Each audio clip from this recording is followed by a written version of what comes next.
আসসালামু আলাইকুম।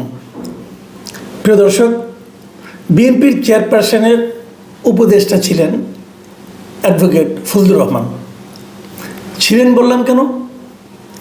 ছিলেন বললাম এই কারণে যে আজ থেকে তার এই পদটা স্থগিত করা হয়েছে, মানে 3 মাসের জন্য স্থগিত করা হয়েছে। আপনারা জানেন যে ওনাকে বিএনপির পক্ষ থেকে একটা শোকজ করা হয়েছিল এবং সেই শোকজের জবাব উনি দিয়েছেন, বেশ বড় জবাব দিয়েছেন। জবাবটা আমরা মিডিয়াতে পড়লাম, প্রায় 11টা পয়েন্ট উনি জবাব দিয়েছেন। এই জবাবের প্রেক্ষিতে বিএনপি সবশেষ যে সিদ্ধান্তটা নিয়েছেন সেই সিদ্ধান্তটা হলো 3 মাসের জন্য ফজলুর রহমান সাহেবের পদকে স্থগিত করেছে বিএনপি, এবং স্থগিত করেছে।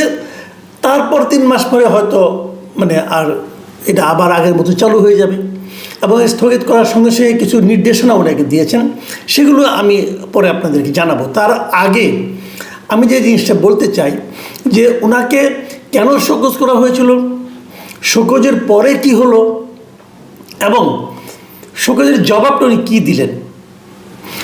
অ্যাডভোকেট ফজলুর রহমানকে নতুন করে পরিচয় করিয়ে দেওয়ার কিছু নেই।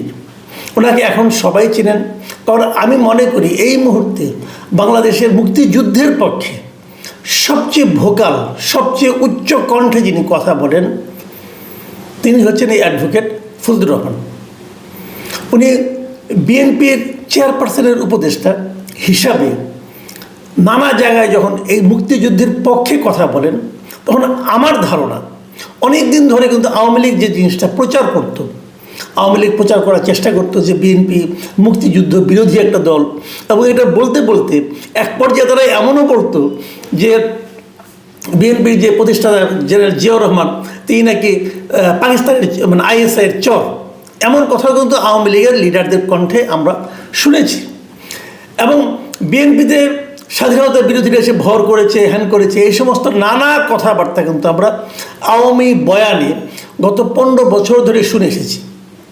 সেই সময়ে এই বয়ানের বিপরীতে বিএনপির মুক্তিযুদ্ধের সপক্ষের যে ইমেজটা, এই ইমেজটা তুলে ধরার ক্ষেত্রে যে 2-1 লোক খুবই গুরুত্বপূর্ণ ভূমিকা রেখেছেন, তার মধ্যে অ্যাডভোকেট ফজলুর রহমান একজন। এবং আমি নিজে ব্যক্তিগতভাবে ওনার সঙ্গে বেশ কয়েকবার বসেছি, কথা বলেছি।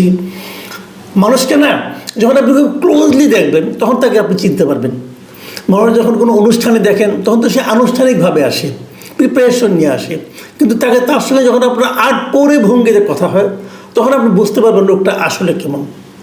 তো সেটা দেখে আমার কাছে মনে হয়েছে এই অ্যাডভোকেট ফজলুর রহমান সাহেব জীবনে অন্য অনেক কিছুর সঙ্গে আপোষ হয়তো করেছেন, হয়তো আগামীতেও করবেন, কিন্তু একটা ক্ষেত্রে উনি আপোষহীন, সেটা হলো মুক্তিযুদ্ধ। উনি নিজে মুক্তিযোদ্ধা ছিলেন এবং মুক্তিযুদ্ধের প্রশ্নে উনি আপোষহীন, একদম বিন্দু মাত্র কাউকে উনি ছাড় দেন না। সেগুলো বলতে যে উনি কী কী কথা বলেছেন না বলেছেন এগুলি নিয়ে নানা ধরনের বিতর্ক তৈরি হয়েছে, ওনার বাসার সামনে মব তৈরি হয়েছে, কিন্তু উনি কিন্তু ওনার অবস্থান থেকে বিন্দুমাত্র নড়েননি। এটা আমরা সবাই দেখেছি, জেনেছি। কালকে উনি প্রেস কনফারেন্স শুরু করেছিলেন এবং উনি যে জবাবটা দিয়েছেন সেই জবাবটা যদি আপনারা একটু আমরা যদি পড়ি তাহলে আমরা ওনার অবস্থানটা আরও ক্লিয়ার হতে পারবো যে উনি কী বলেছেন, কেন বলেছেন। উনি এক জায়গায় বলেছেন যে এই যে আন্দোলনটা হয়েছে, বৈষম্যবিরোধী আন্দোলন যেটা হয়েছিল, শেখ হাসিনা তার সরকার সহজন দেশ থেকে তার পতন ঘটলো, উনি পালিয়ে গেলেন, এই সমস্ত ঘটনার পর তিনি বলছেন যে এর কিছুদিন পরে আমরা দেখলাম যে বৈষম্যবিরোধী ছাত্র আন্দোলনের অন্যতম নেতা সার্জিস আলম ইসলামী ছাত্র শিবিরের সোহরাওয়ার্দী উদ্যানের সম্মেলনে দাঁড়িয়ে দৃপ্ত কণ্ঠে ঘোষণা করল জামাত শিবিরই ছিল জুলাই আন্দোলনের মূল ভ্যানগার্ড। আমি সেদিনই প্রমাদ গুনলাম এবং আন্দোলনের সমস্ত বিজয়কে তারা নিজেদের মধ্যে কুক্ষিগত করল। এই যে কথাটা বললেন, উনি মুক্তিযোদ্ধা হিসেবে ভাবলেন যে যদি এই আন্দোলনের ভ্যানগার্ড জামাত শিবির হয়, উনি এটাকে মানতে রাজি হননি। এবং ওনার বক্তব্য হলো এই আন্দোলনের পটভূমি সব কিছু তো তৈরি করেছিল বিএনপি। গত 15 বছর ধরে এদেশের মানুষের মধ্যে স্বৈরাচার বিরোধী মনোভাবকে ধীরে ধীরে তিলে তিলে এবং বিভিন্ন প্রক্রিয়ার মাধ্যমে, বিভিন্ন ঘটনার মাধ্যমে মানুষের মধ্যে কিন্তু এই বীজ বপন করেছিল এবং সেটা চারা হিসেবে বৃক্ষ এবং সব কিছু চূড়ান্ত পর্যায়ে নিয়ে গিয়েছিল বিএনপি। এবং শেষে বৈষম্য বিরোধী ছাত্র আন্দোলন, যে বৈষম্য বিরোধী যে কোটা বিরোধী আন্দোলন, সেই আন্দোলনের মাধ্যমে এই আন্দোলনটাই স্বৈরাচার বিরোধী আন্দোলনটা চূড়ান্ত রূপ ধারণ করেছে। এই সময় যদি সার্জিস আলম যদি বলেন যে এই আন্দোলনের ভ্যানগার্ড ছিল ছাত্র শিবির এবং জামাত, তো স্বভাবতই যে প্রতিক্রিয়া হওয়ার কথা একজন মুক্তিযোদ্ধার, ফজলুর রহমান সাহেব সেটাই হয়েছে।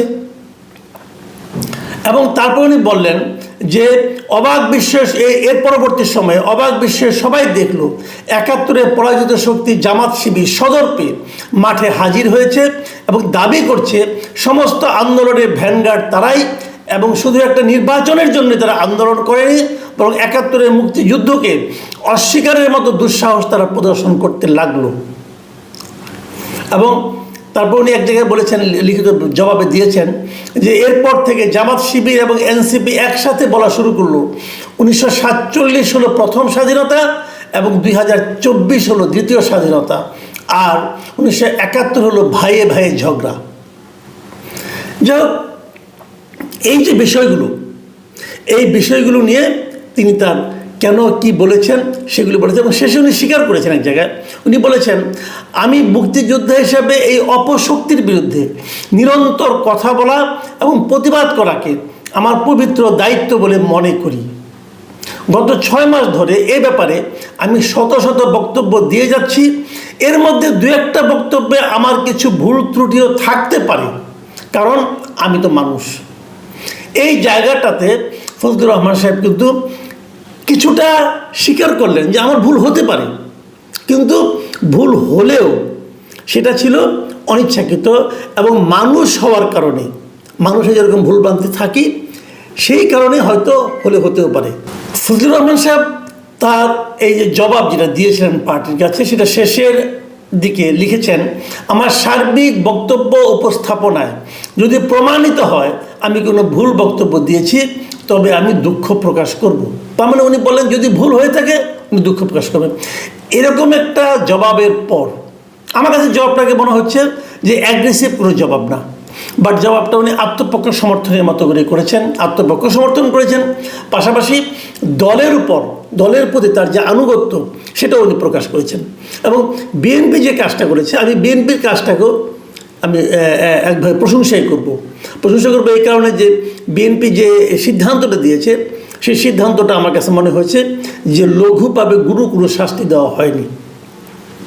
এবং সেখানে বিএনপির এই যে সিদ্ধান্ত, সেখানে যে জিনিসটা লেখা আছে আমি একটু শেষ দিকে একটু পড়ে শোনাই। সেখানে বিএনপির পক্ষ থেকে বলা হয়েছে, আপনি আজ 26শে আগস্ট কারণ